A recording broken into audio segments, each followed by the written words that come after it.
Welcome to another episode of Let's Go There, the podcast by the New Testament Church of God Women's Discipleship Ministries. Our podcast features a range of individuals providing spiritual insight, empowering advice, and biblical principles for everyday challenges. You were made to live the free life in Christ. We hope you enjoy this episode. This is the fourth and final session. I've been looking at loss, grief and bereavement. My name is Delroy Hall. I've been a counsellor for over 30 years, also a pastor, regional bishop in the Church of God of Prophecy for certainly the last 10 years of effective ministry.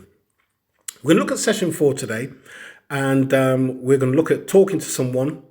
Grief affects everyone, and also working with children and recurring grief in 10 minutes, I think. I'm going to see the best I can do. So one of the things that we can do is talk to somebody.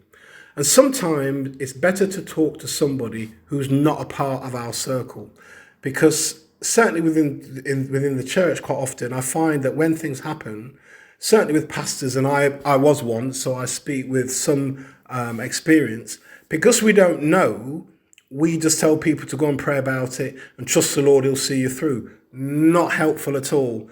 Those of you may not know that I have a Facebook Live on Tuesday nights on Facebook. I started April last year, and it's still going today. That started off because somebody said that the brethren, don't need to say the name of the church said that people were being looked after, the bereaved family being looked after, and I know it wasn't so I did this little video, and 18 months on, it is still going. So talk to somebody. Pay a professional. Go and speak to somebody. Now, you're fortunate if you have people within the church who you can talk to, but the issue, of course, is one of trust. Because quite often, what bereavement does, it opens a can of worms for other things. I recall a pastor friend of mine, and it was both members, and he went to visit somebody. She'd lost her husband, and his opening words were, "Sister so-and-so, I'm really sorry for your loss." She said, Sorry, I'm glad he's gone. He had made this woman's life misery, but yet they both went to church. So for her, death was really important. Now, for some of us to hear that in church might really kind of spook us and frighten us. But so sometimes it's good to speak to a professional outside of the organisation, people who understand the process of bereavement and so forth. Here's something else I like to maybe target the brothers in particular, men in particular. We spoke about unexpressed emotions, and we're the worst ones for it. This is what really baffles me. We will spend thousands of pounds on a car, and the minute we drive out the showroom, the car has depreciated. But many of us won't even think of spending £200, £300, £400 on working on ourselves and our relationships so we can relate better to people, better with people, better fathers, better husbands, and work through some of the issues that just explodes in our relationships. Always baffles me. I've sought counselling over the years, and it's been absolutely beneficial to my well-being. So guys, think about it. It's fine praying, it's fine reading the scriptures, but sometimes we have to do the internal work. And what the internal work does is this. Now, let me just say this. I didn't mention it in the session number 2, but uncomfortable emotions, don't try your hardest not to sweep them under the carpet, not to bury them or to deny them. But uncomfortable emotions, I want you to consider developing a mindset of curiosity. Unpleasant emotions are trying to get your attention to look at what's taking place. If you have the courage, the process of journaling, begin to write about the process. What happens with these unpleasant emotions? It's a door that's opened for growth and development. So unpleasant emotions are really, really important. But talk to somebody, that will be really helpful. As I said before, grief. So the next one is grief affects everybody. It's not just adults that have grief. Children do as well. And we miss out fundamentally when we do not acknowledge the emotions of children when they've had a loss. I worked in a university for around about 20 years, and the amount of loss that young people have experienced, and families never talk about it. And the young people have really struggled. And what happens sometimes with English culture, you may know that sometimes I've met people in their 40s and 50s whose uncle or auntie died when they were 8 or 9, couldn't go to the funeral, but it's bothered them throughout their whole life. So grief affects everyone, children, teenagers, adults. This is also what we know. Even if a child is pre-verbal, meaning they can't talk, if there's a loss, they have no recollection, but they feel the loss in their bodies and their bodies remember it. So, and you know this as mothers, your baby can be in your arms, very calm. The minute that you get upset, the baby starts crying. The baby is picking up your distress and anxiety.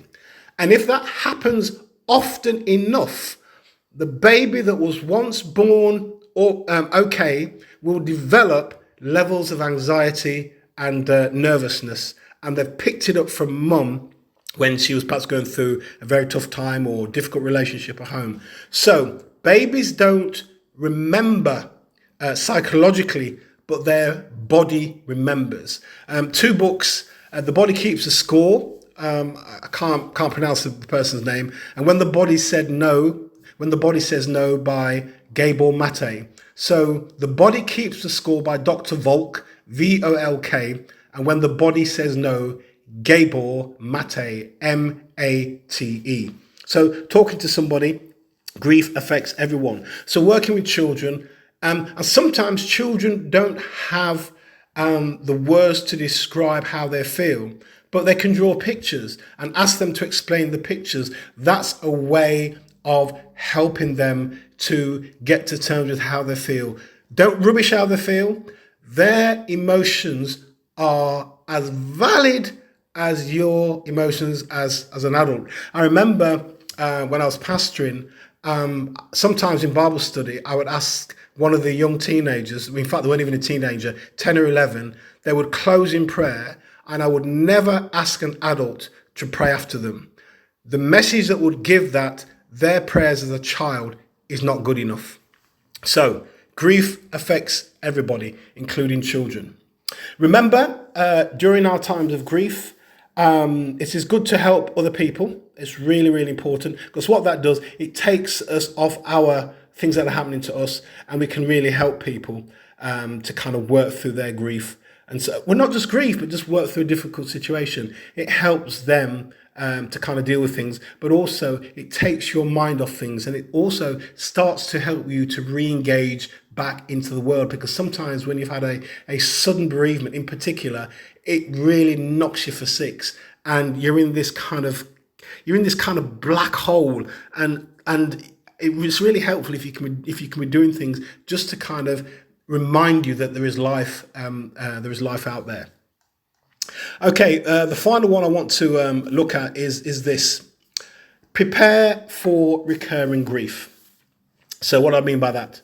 Holidays, birthdays, other events can spark grief, even years after the loss. You go to a convention and maybe there's a couple you'd have, you in the south, they're in the north, you keep in contact with each other, you have a convention, and for the past 10 years, as a couple, you meet up on a Saturday night at the convention and you have dinner together. Now one is gone, and that can re-trigger the grief, even years after the loss has taken place. So I think I mentioned, and I will certainly say again, that my father died 32 years ago, and we weren't particularly close. And the reason why we weren't close, not because he was a bad man, he was a very kind man, but where we lived in a place called Newark, there's no building jobs in Newark, so he was going out very, very early in the morning, and he came in at night. I was in bed either in the morning. When he came at night, I was in bed. So I don't remember him, but he was doing stuff to look after the family. And So we kind of carried on, and then he passed away in 1987.